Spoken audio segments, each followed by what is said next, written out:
On this episode of China Uncensored, Hollywood's biased against Asians. Hi, welcome to China Uncensored. I'm your host, Chris Chappell. Don't you think it's a bit jarring when a Caucasian is cast in the role of an Asian character in a movie?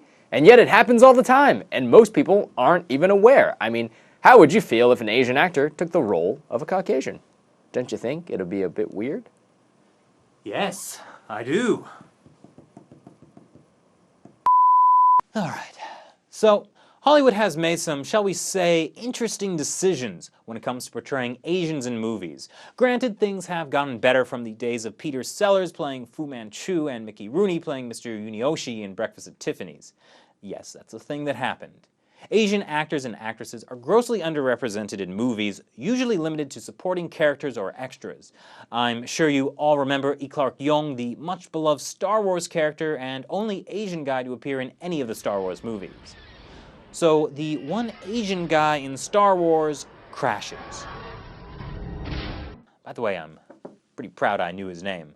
But it's not just underrepresentation. They're actually giving away roles that should go to Asians to white people. It's called whitewashing. Apparently there's some belief in Hollywood that Asian leads just won't be understood by the American public. For example, the movie 21. It's about a group of MIT students led by John Chang and focusing on player Jeff Ma, who used card counting to win a fortune at blackjack.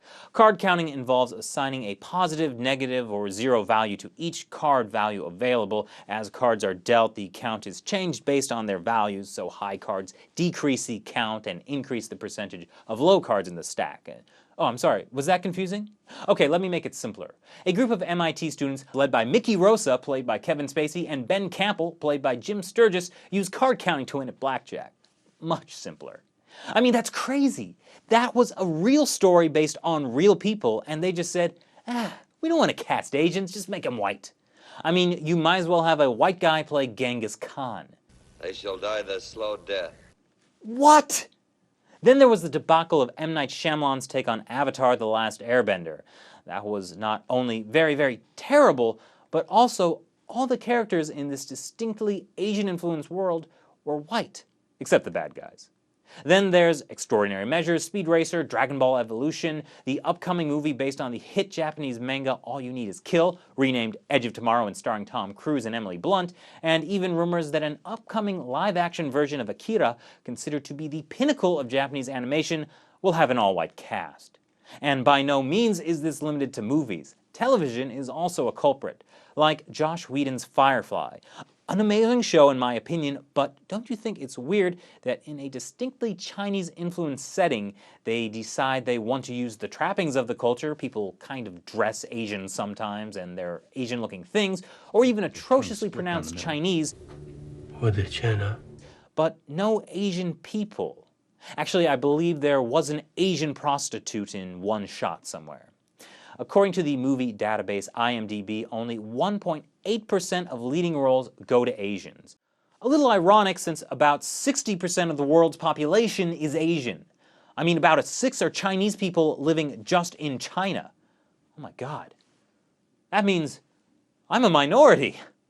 Which brings me to my next point. As a member of the white minority, I know how hard it is to be judged based on your race. And that's why, on this very serious topic of racial discrimination, Hollywood is dealing with this difficult subject. It's not just rewriting Asian roles to be white. These newly rewritten white characters then have to overcome the discrimination they face for being white. Keanu Reeves will be starring in the upcoming movie 47 Ronin, a movie based on the historical account of 47 samurai who avenged the murder of their master. Now, obviously there were no white samurai, well, except that one time. But rather than cast an Asian guy as the lead of a movie, they created a brand new character for Keanu Reeves to play, Kai, the half-Japanese, half-British, half-breed outcast who joins the group. His character is discriminated against for being white.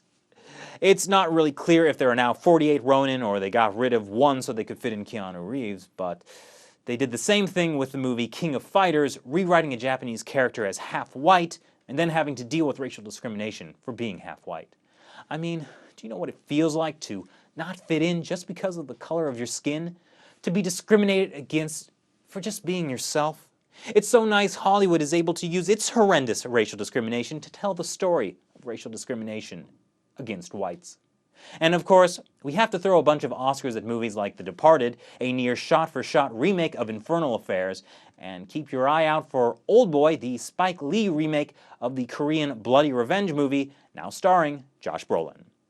Even when movies try to be more globally minded, like Pacific Rim, a movie about the world pooling its resources to build giant robots to fight giant monsters in an epic battle in Hong Kong, co-starring a strong Japanese female lead, the Chinese guys are still killed in the first moments of the first fight, leaving the white guy to save the day.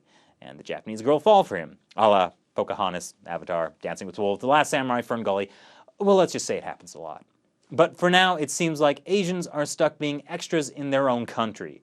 As in Come See the Paradise, 7 Years in Tibet, The Lost Empire, The Last Samurai, Tokyo Drift, The Grudge. Well, let's just say it happens a lot. So what do you guys think of Hollywood's bias against Asians? Would you watch a movie with a cast Asian lead? Kung Fu movies don't count. Leave your comments below and be sure to check out the Facebook and Twitter page. And as always, check back again tomorrow for another new episode of China Uncensored. I'm Chris Chappell. Thanks for watching.